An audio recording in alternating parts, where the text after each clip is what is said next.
ஆண்டவரும் இரட்சகருமாகிய கிருபையுள்ள ஆண்டவருக்கு கர்த்தருடைய நாமத்தினாலே துதியும் ஸ்தோத்திரத்தை கனத்தை செலுத்திக் கொள்கிறேன்.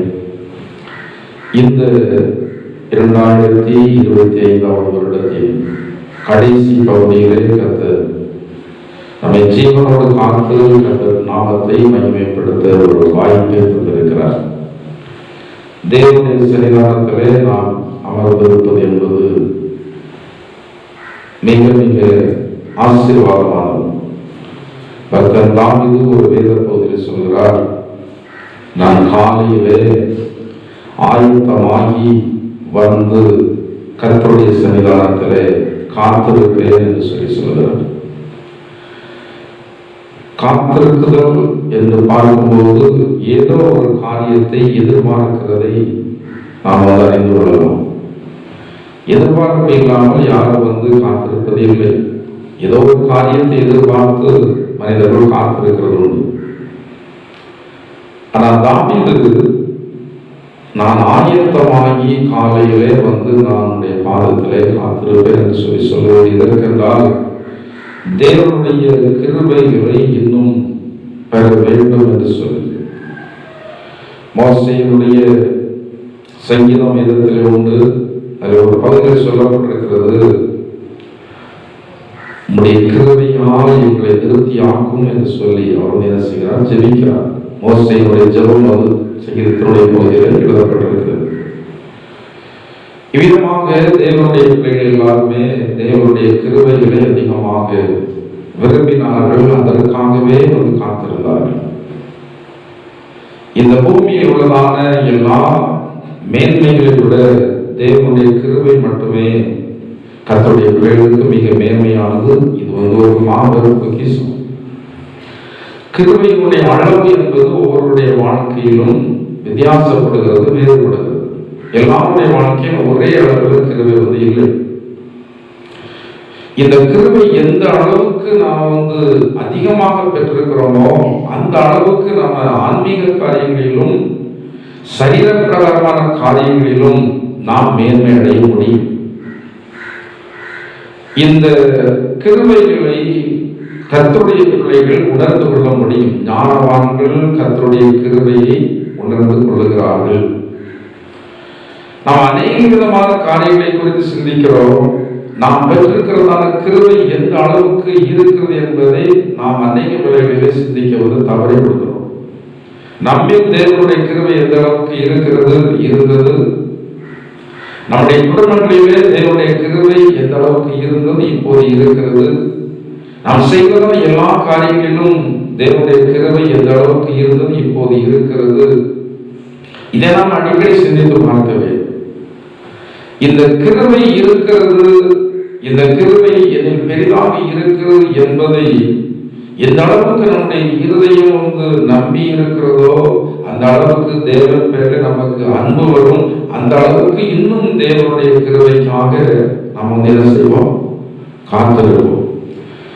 நேற்று கர்த்தருடைய வார்த்தையை பார்த்தோம். தாவீதுக்கு அருளின நிச்சயமான கிருபைகளை நான் உங்களுக்கு கட்டளையிடுவேன் என்று சொல்லி ஆண்டவர் சொல்கிறார். இந்த 2வது நாளிலே ஒரு வசனத்தை நாம் வாசிப்போம். ஏசாயா தீர்க்கதரிசன புத்தகம்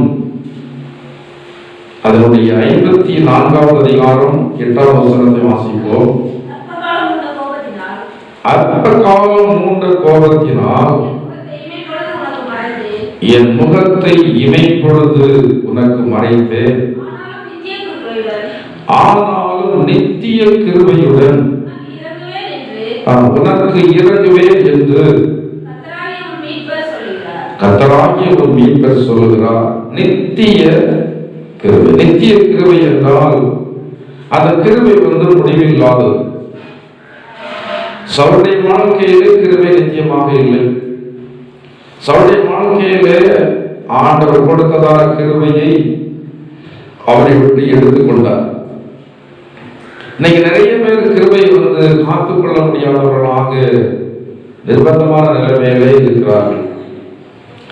கிருபையை கொடுப்பதற்கு ஆண்டவர் இருக்கிறார். கிருபை நம்முடைய வாழ்க்கையை கொடுத்தார். அந்த கிருபையை காக்கிறதான பொறுப்பு நம்மிடத்துல இருக்கிறது. இந்த கிருபையை தேவனுடைய பலத்தினால், தேவனுடைய ஒத்தாசையினால் நாம் காத்து கொள்ள வேண்டும். சவுலை விட்டு கிருபை விலக்கப்பட்டது, தாவீதை விட்டு கிருபை விலக்கப்படவில்லை. வேதத்திலே முதலாவது கிருபை என்றதான வார்த்தை நோவாவுடைய சரித்திரத்திலே அங்கே வருகிறது. இந்த நோவா கடைசி வரைக்கும் தேவனுடைய கிருபையை பெற்றதான ஒரு மனுஷனாக இருந்தான். நோவாவுக்கோ கர்த்தருடைய கண்களிலே என்ன கிடைத்தது? கிடைத்ததான கிருபை அவனோடு போகவே இல்லை. ஆண்டவர் இயேசு மனுஷனை உண்டாக்கின போது ரொம்ப அதிகமாக நேசித்தார். எப்பொழுதுமே நாம் புதிதாக ஒரு பொருளை உருவாக்கும் போதோ வாங்கும் போதோ அடிக்கடி நாம் பார்க்கிறோம். அந்த பொருளை நான் உருவாக்கினது எப்படி இருக்கிறது, நான் வாங்கி கொண்டது எப்படி இருக்கிறது, அடிக்கடி பார்த்து பார்த்து நாம் மகிழ்ச்சி அடைகிறோம், சந்தோஷப்படுகிறோம். நீண்ட நாட்கள் காத்திருந்து ஒரு குழந்தையை பெற்றெடுக்கும் போது அந்த குழந்தையை நமக்கு முன்பதாகவே வைத்து எப்போது பார்க்க வேண்டும் என்று சொல்லி நாம் விரும்புகிறோம். ஆண்டவராகிய தேவன் இந்த வானத்தை, பூமி, சமுத்திரத்தை, அவற்றில் உள்ள யாவற்றையும் அவருடைய வார்த்தையுடைய வல்லமையினால் உண்டாக்கினார். அவர் உண்டாக்குவதற்கு பிரயாசப்பட்டது, மனிதனை உண்டாக்குவதற்கு தான் அவர் கொஞ்சம் பிரயாசப்பட்டார். நிச்சயமா வார்த்தையினால் உண்டாகிவிட்டது. இவ்வளவு பெரியதான பூமி உண்டாக கடவுள் என்றால் உண்டாகிவிட்டது. எல்லா வார்த்தையினால் உண்டாக்கினதான தேவனுக்கு மனுஷனையும் வார்த்தையினால் உண்டாக்குவது வெகுவான காரியம்தான். ஆக இந்த மனுஷனை அவர் தன்னுடைய கருத்தினால அவர் கொஞ்சம் பிரயாசப்பட்டு பூமியுடைய மண்ணினாலே தண்ணீர் ஊற்றி அதை குழைத்து அதை அப்படியே அழகாக உருப்பிடித்து நல்லதொரு சாயலாக, அது வேற எந்த சாயலாக உண்டாக்கி விடவில்லை, அவருடைய சாயலாக மனுஷனை உண்டாக்கினார். அதுதான் தேவனுடைய கிருபை. எல்லா சிருஷ்டிகளை விட மனுஷனுக்கு தேவனுடைய கிருபை ரொம்ப பெருசு. ஆனால் அநேக நேரம் அறிகிறது இல்லை. சில வேளைகளில் சில மனிதர்கள் நினைக்கிறது என்னவென்றால், நான் இப்படி ஒரு மிருகமாக பிறந்திருக்கலாமே, நான் இப்படி ஒரு பறவையாக பிறந்திருக்கலாமே, அது எவ்வளவு அழகாக பறந்து தெரிகிறது. தயவு செய்து நாம் அப்படி ஒரு எண்ணம் எண்ணவே கூடாது. ஏனென்றால் இந்த பூமியில் உள்ள சிருஷ்டிகளிலே மகா மேன்மையான சிருஷ்டி மனுஷன் மட்டுமே என்பதை மறந்து போய்விடக்கூடாது. அவர் தேவனுடைய சாயலாக நம்ம உண்டாக்கினார்.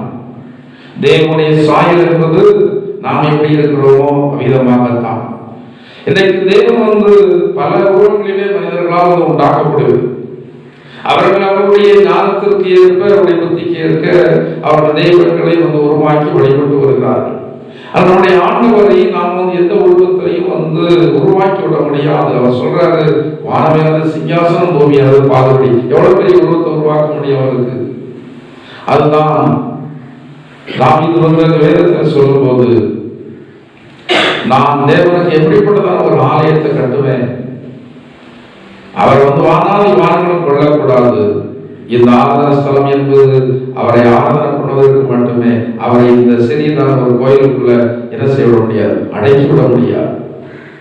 ஆனால் அவர் அவ்வளவு பெரிய தேவனாக இருந்தும் தன்னை தாழ்த்தி மனிதர்களாகிய நம்முடைய சிறிய இருதயத்திற்குள்ள அவர் இருந்து நமக்கு அநேக கிருபைகளை தந்து வருகிறார் அல்லவா? அதுதான் ஆண்டவர் நமக்கு தந்திருக்கிறதான மேன்மையான காரியம். இந்த மனிதனை ஆண்டவர் உண்டாக்கிவிட்டு அவரால் அமைதியாக இருக்க முடியவில்லை. சரி, மனிதனை உண்டாக்கிவிட்டு அவருக்கு எல்லாவற்றையும் கொடுத்து விட்டோம், இறைவன் அவர் வாழ்ந்து கொள்வார் என்று சொல்லி அவர் அப்படியே விட்டுவிடவில்லை. அனுதினம் பார்க்கிறார். அவருடைய கிருபை மனிதர்கள் மேல அன்னையிலிருந்து இன்னைய வரைக்கும் இருக்கதான் செய்கிறது.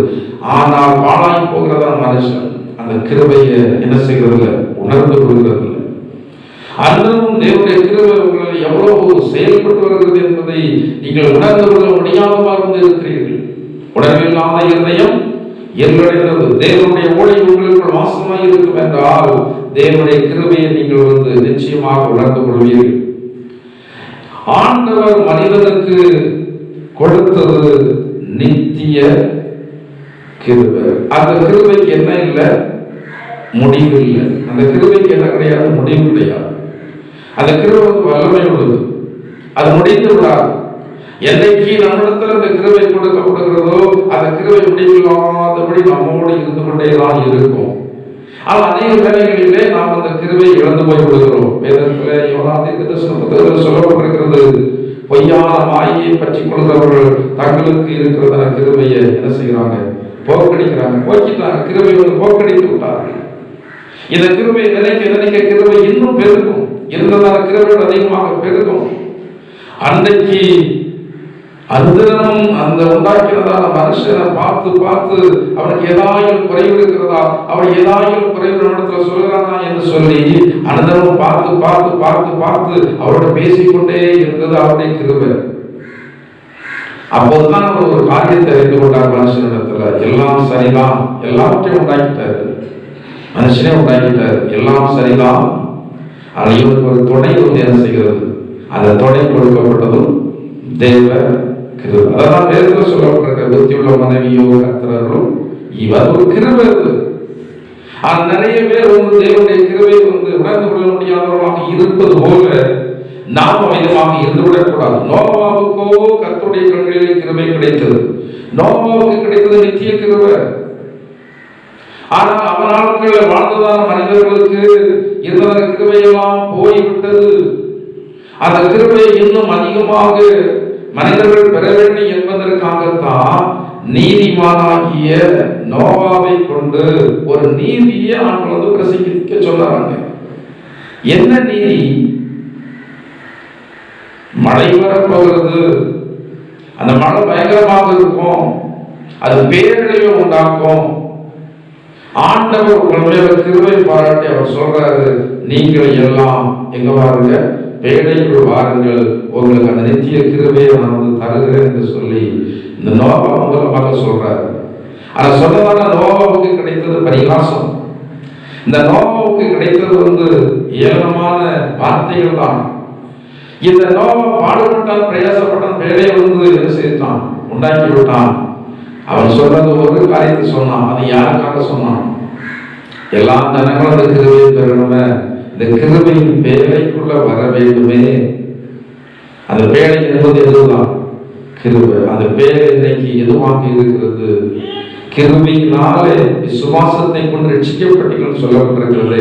அந்த ரட்சிப்புக்கான தேவை. அந்த ரட்சிப்புக்குள்ள யார் அந்த ரட்சிப்பினுடைய பேழைக்குள் வருகிறார்களோ அவர்களை விட்டு கிருபை ஒருபோது போகவே போகாது. அவர்களுக்கு கொடுக்கப்படுகிறதா நித்திய ஒரு கிருபை. இந்த நோவா தன் காலத்திலே வாழ்ந்தவர்களுக்குள்ளே நீதிமானும் உத்தமனுமாயிருந்தான். தேவனுடைய பார்வையிலே அவர் உத்தமமான ஒரு வாழ்க்கை வாழ்ந்ததான ஒரு மனுஷன். அவ்வளவு ஜனங்கள் இருந்தாலும் கர்த்தர் வந்து கிருபையை வந்து அதிகமாக கொடுத்தது யாருக்கு தான் கொடுத்தார்? நோவாவுக்கோ. அதாவது கடைசி எழுத்து ஒரு முக்கியமான வார்த்தை அது. நோவாவுக்கோ அது வந்து எவ்வளவு நேரம்னாலும் நம்ம எழுத்துட்டே போகலாம். நான் முதலாவது வாசித்த அந்த நித்திய கிருபைக்கு அடுத்த வார்த்தையில யாருடைய சரித்திரம் சொல்லி இருக்கிறது? நோவாவுடைய காரியத்தை சொல்லி இருக்கிறது. நீங்கள் அதை வாசித்து பார்த்தால் அதுக்கு அடுத்த வசனம் 9 வசனத்தை வாசிங்க. இது எனக்கு நோவாவின் காலத்தில் உண்டான வெள்ளம் போல இருக்கும்.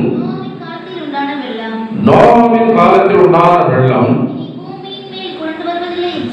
இனி பூமியின் மேல் புரண்டு வருவதில்லை என்று நான் ஆணையிட்டது போல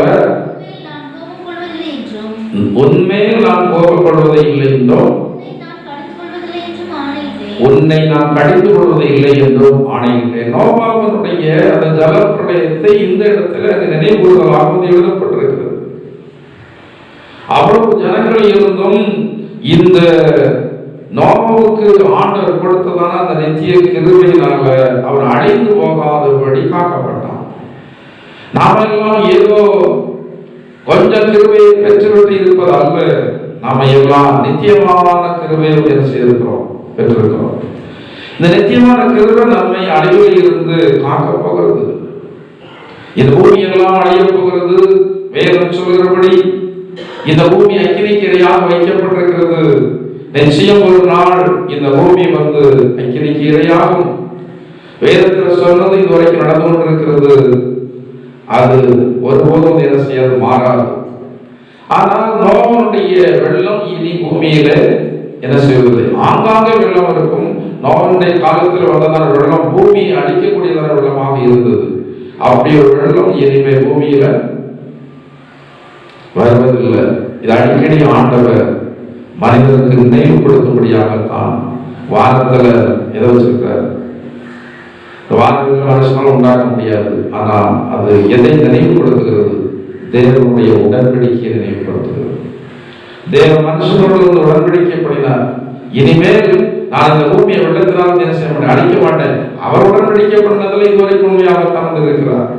ஆனா மனுஷன் தான் பண்ணதால் உடன்படிக்கைகளை எல்லாம் மீறி போய்விடுகிறான். எனவே அவருக்கு இருக்கிறதான கிருபையெல்லாம் குறைந்து கொண்டே இருக்கிற கிருபை பெருகி கொண்டே இருக்கட்டும். எல்லாம் குறைந்தாலும் பரவாயில்லை. ஆனா கிருபை வந்து குறையாமல் இருக்குமானால் அந்தந்த நாட்களில அந்த கிருபை நமக்கு தேவையான எல்லா உதவிகளையும் செய்யும். கிருபை நித்திய கிருபையாக இருந்தால் நமக்கு கவலை இல்லை. கிருபை விலைக்கு விட்டதானால் நமக்கு கவலை. பாருங்க, சவுலுக்கு கிருபை விளைந்தபடினால அவன் தான் தப்பும்படியாக என்ன பாடுபட்டான், என்ன பிரயாசப்பட்டான். கிருபை விளைந்ததுக்கு அவனால் ஒண்ணுமே செய்ய. அந்த கிருபை பெற்ற மனுஷன் தான் யாரு? சவுல். அவன் எளிமையில நான் உயர்த்தினார். நான் ராஜாவாக தகுதியில் சொன்ன ஆண்டவனை தகுதி இல்லாத அவன் மேல் வைத்த கிருபை ராஜாவாக மாற்றி வைத்தார். ராஜாவாக மாறினதற்கு பிறகு எல்லா காரியங்களும் தாறுமாறாகிவிட்டது. எண்ணங்கள் எல்லாம் மாறிவிட்டது. செயல்பாடுகள் எல்லாம் மாறிவிட்டது. ஆண்டவர் நம்மை உயர்த்தி அவருடைய கிருபையை தந்து அதை ஸ்திரப்படுத்தி வைத்திருப்பார்கள். நாம் இன்னும் கர்த்தருடைய கிருபையை நினைக்கணும். நம்மை குறைத்து நினைக்கும் போது ஒன்றுமில்லை என்று சொல்லி நினைக்கணும். நோவாவுக்கும் ஆண்டவர் அந்த நித்திய கிருபையை கட்டளையிட்டபடினாலே அந்த மிக பெரிதான வெள்ளத்தில் அவனும் அவனுடைய குடும்பமும் என்ன செய்யப்பட்டது? பாதுகாக்கப்படும். நீங்கள் மட்டும் கிருபை பெற்றால் போதாது. யாருக்கு கிருபை பெறணும்? உங்க குடும்பம் வந்து கிருபை பெறணும். உங்க குடும்பம் கிருபை பெற்றால் ஒரு அமெரிக்கையான குடும்பமாக, ஆசீர்வதிக்கப்பட்ட குடும்பமாக, சமாதானமுள்ள குடும்பமாக, எல்லா குடும்பத்தோட மேன்மையாக இருப்பீங்க. பூமியிலுள்ள எல்லா ஜனங்களையும் நான் உங்களை மேன்மையாக வைப்பேன் என்றவர் அந்த கிருபையிலையும் கர்த்தர் நம்மை மேன்மைப்படுத்தி வைப்பாராக. நாம் எல்லாரும் முழங்கால் படித்து ஆண்டவர் அந்த நித்திய கிருபையை உங்களுக்கு தந்திருக்கிறார். அந்த கிருபை உங்களிலே காக்கப்பட வேண்டும். நோவாவுடைய காலத்தில் மனிதர்கள் எல்லாம் கிருபையை அவர் இழந்து போனார்கள். நோவாவுக்கோ கர்த்தருடைய கண்களிலே கிருபை கிடைத்தது. நோவாவுக்கு கிடைத்தது நித்திய கிருபை. தாவீதுக்கு கிடைத்தது நித்திய கிருபை. ஆண்டவரே, இந்த நித்திய கிருபையை நான் காத்துக்கொள்ள எனக்கு உதவி செய்யும். காத்துக்கொள்ள உதவி செய்யும். கிருபை காக்கப்பட வேண்டும். கிருபை இழந்து போய்விடக்கூடாது. ஏசா கிருபை இழந்து போனான். சவுல் கிருபை இழந்து போனான். தாவீது கிருபை இழந்து போகவில்லை. நோவா அவருடைய குடும்பம் கிருபை இழந்து போகவில்லை. ஆண்டவரே, எனக்கும் என்னுடைய குடும்பத்திற்கும் நித்திய கிருபை தாருங்க என்று சொல்லி ஆண்டவரிடத்தில் நாம் ஜெபிப்போம். ஆண்டவர் நித்தியமான கிருபைகளை தந்து நம்மை இன்னும் திருப்தியுள்ளவர்களாக மாற்றுவார். ஹல்லேலூயா. எங்கள் அன்பின் பரலோகத்தினாவே நல்ல இயேசுவே, இந்த வருடத்தில் நீங்கள் தந்த இந்த கிருபையின் பண்டிகைக்காக நாங்கள் நன்றியோடு ஸ்தோத்திரிக்கிறோம். ஆண்டவரே, எங்கள் திருச்சபை மேல் நீங்கள் வைத்த அன்பினாலே, திருச்சபையில் வருகிற எல்லா விசுவாச குடும்பங்கள் மீது நீங்கள் வைத்த அன்பினாலே நாங்கள் இன்னும் புதிய கிருபையை பெற்றுக் கொள்வதற்கு இந்த கிருபையின் பண்டிகையின் நாட்களை கர்த்தர் எங்களுக்கு ஏற்படுத்தி தந்து நாம் நன்றியோடு ஸ்தோத்திரிக்கிறோம். ஆண்டவரே, இந்த 2வது நாள் கிருபையினுடைய பண்டிகை நாளுக்காக நாங்கள் நன்றியோடு ஸ்தோத்திரிக்கிறோம். அழைத்து வந்த எல்லா ஜனங்களுக்காக நாங்கள் நன்றியோடு ஸ்தோத்திரிக்கிறோம். ஆண்டவரே, இந்த நாளிலும் கர்த்தாவே, நீங்கள் இதுவரை பாராட்டினதான உங்களுடைய கிருபைகளை எல்லாம் எங்களுடைய இருதயம் உணர்ந்து உம்மை துதிக்கும்படியாக எங்களுக்கு ஒரு வாக்கியத்தை தந்தது ஸ்தோத்திரிக்கிறோம். நீங்கள் இந்த இடத்துல புதிய கிருபையை இந்த நாளிலே கொண்டு வந்தீங்க, அதை எங்களுக்கு தந்தீங்க. நாங்கள் இதை பெற்றுக்கொள்வோம். ஆண்டவரே, வரப்போகிற நாள்களிலே இந்த கிருபையை எங்களுடைய வாழ்க்கையில் அதிகமாக உணரத்தக்கதான வாய்ப்புகளை எல்லாம் ஏற்படுத்தி தாருங்க. கர்த்தாவே, இந்த நாளிலே நித்திய கிருபை நான் உங்களுக்கு தருகிறேன் என்று சொன்னதான கருத்து. அந்த கிருபையை தந்திருக்கிறேன். முடிவு வரைக்கும் நாங்கள் காத்து கொண்டு இந்த பூமியில் மட்டுமல்ல, இந்த பூலோக வாழ்க்கைக்கு பிற்பாடும் அந்த கிருபையுடைய வாழ்க்கையில் விலகாதிருக்கும்படியாக கர்த்தரை எங்களுக்கு தொடர்ந்து இரக்க பாராட்டு ஆண்டவரே. எல்லாவற்றை விட உங்களுடைய கிருபையே நாங்கள் மேன்மை பெறுதல் சொல்லி விசுவாசிக்கிறோம், அதையே சார்ந்து கொள்கிறோம். அந்த கிருபையே இன்னும் கர்த்தாவே எங்களுக்கு நிறுத்தி உண்டாகும்படியாக தந்து நிறைவாய் நடத்த வேண்டுமாறு ஜெபிக்கிறோம் ஆண்டவரே. ஜெபத்தை கேட்டு பெரிய காரியங்கள் செய்ய கர்த்தருடைய கரங்களை எல்லாரையும் தாழ்த்தி ஒப்புக் கொடுக்கிறேன். இந்த நாள் முழுவதும் உடைய பிள்ளைகளுக்கு ஆசீர்வதிக்கப்பட்ட நாளாக காணப்படட்டும் ஆண்டவரே. உடைய பிள்ளைகள் செய்கிற எல்லா வேலைகளிலும் உடைய கிருபையை பெருக செய்ய கர்த்தாவே. அவருடைய எல்லா பிரயாணங்களிலும் கிருபையை கர்த்தர் பெருக செய்ய ஆண்டவரே. குடும்பங்களிலே, பிள்ளைகளிலே, குடும்பத்தின் அங்கத்தினர்கள் அவருடைய எல்லா காரியங்களிலேயும் கர்த்தருடைய கிருபையை பெருக செய்து உடைய நாமத்தினுடைய பிள்ளைகளை கொண்டு மகிமைப்படுத்தி வேண்டுமாறு இயேசுவின் இணையற்ற நாமத்தால் ஜெபிக்கிறோம் ஜீவனுக்கு.